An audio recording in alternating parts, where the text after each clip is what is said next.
Hello everybody. So today I want to talk about calculus. The topic that is about integration. So now I want to show you how to answer. We can use about integration by substitution. So I will put about u equal to 1 minus tan s. Later that we need to do first derivative for the both sides. This one that is about the constant, so you got number 0.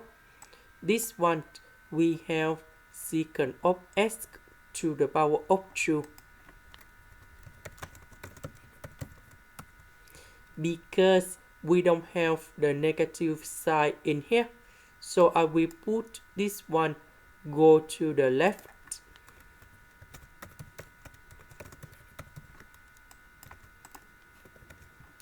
This one we change for u. This one with the s we change for negative du.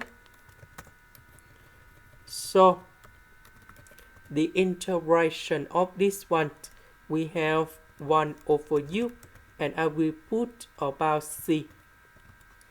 About u, that is about this one. And this is the final answer. This is the end. Thank you for watching.